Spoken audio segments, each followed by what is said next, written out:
Halo,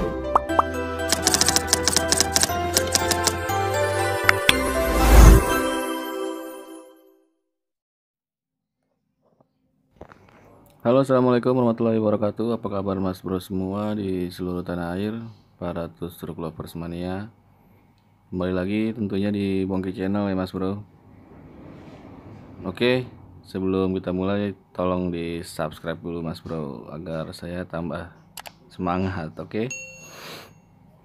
Nah, di video kali ini saya akan mengulas tentang kopling Yamaha Fish R ya. Nah, ini yang udah saya upgrade memakai kampas kopling FR dan per kopling smash. Dan bagi mas bro semua yang belum tahu bagaimana cara mengaplikasikan kampas kopling dan per smash ini, saya akan sedikit berbagi pengalaman ya mas bro ya. Mari kita bahas, kita ulas bagaimana caranya mengaplikasikan kampas kopling FR dan per kopling smash ini agar berfungsi dengan benar ya, dengan baik. Oke mas bro, sekarang kita mulai dari mangkok koplingnya ya. Nah, di sini yang pertama harus kita lakukan yaitu proses pembubutan ya di bagian sirip-siripnya mas bro ya, sirip-sirip kampasnya, karena kampas kopling Suzuki FR itu lebih lebar dari kampas kopling orisinilnya Fish R. Nah, jadi harus dibubut mas bro, jangan digerinda ya.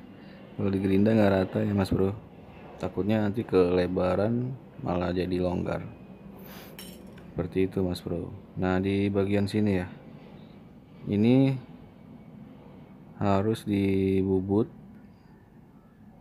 keliling ya semuanya, dan dipaskan mas bro ya, jangan terlalu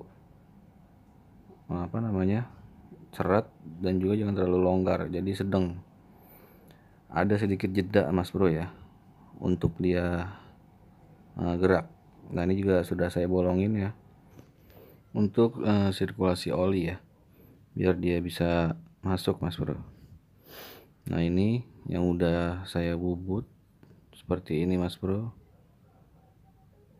Nah, kalau dibubut nih hasilnya seperti ini mas bro ya, dia rata, terus nggak bergelombang, nggak miring dibandingkan dengan kita memakai gerinda atau tuner. Nah, ini kita coba masukkan kampasnya seperti ini tuh,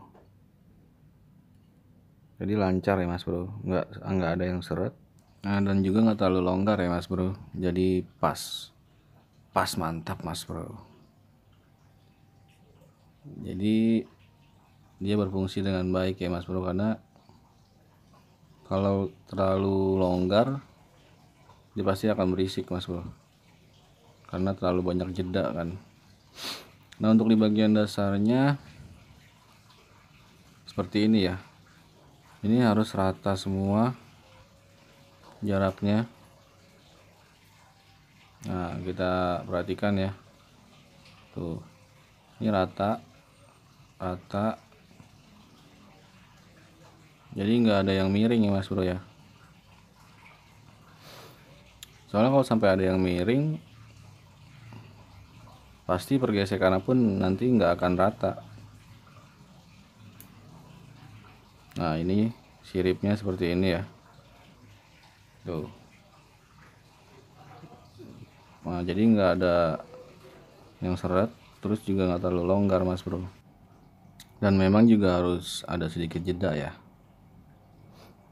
Nah, seperti ini mas bro. Kita jatuh, kita masukkan lagi tuh, jadi kalau pas masuknya pun enak, seperti itu mas bro. Dan untuk di bagian kaki empatnya, nah ini harus kita papas keliling ya, di bagian sini ini kita papas Nah, dipasin dengan kampas ini mas bro ya. Aduh, serak mas bro. Nah, nih tuh. Dan ini pun jangan terlalu serat atau terlalu longgar, sama harus pas. Nah ini mas bro ya, ini dibubut sekeliling agar kampas ini bisa masuk. Nah seperti ini, seperti itu mas bro. Oke, nah ini juga udah saya bolongin ya untuk masuknya oli atau sirkulasi oli biar kampasnya terbasuh oli terus. Seperti itu mas bro. Nah sekarang kita lanjut ke bagian per kopling.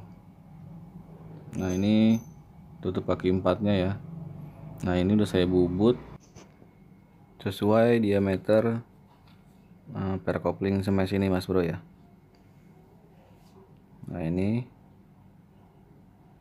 kita sesuaikan besarnya dengan per kopling semes, sama seperti kampas mas bro, dengan catatan nggak seret ataupun nggak terlalu longgar. Nah ini pernya mau agak sedikit keras ya. Nah ini mas bro ya, tuh ada sedikit jeda juga, jadi nggak terlalu seret ataupun longgar. Nah ini kan tuh, sekali lagi tuh bercanda mas bro, jadi dia lancar ya. Nah ini dibubut sampai dasar juga kena. Nah untuk saran saya, cari tukang bubut yang ahli dan yang telaten lah istilahnya kalau orang Jawa ya mas bro. Karena kalau nggak telaten di bagian sininya dia bisa bolong di bagian bawah kalau dia nggak lurus atau nggak center. Tutup kaki empatnya bisa bolong di bagian bawahnya mas bro. Nah ini saya ulang ya, ini udah pas semua lubangnya juga udah center tuh. Yang ini center mas bro ya, pas tengah. Ini juga, dan yang ini juga tuh pas mantap.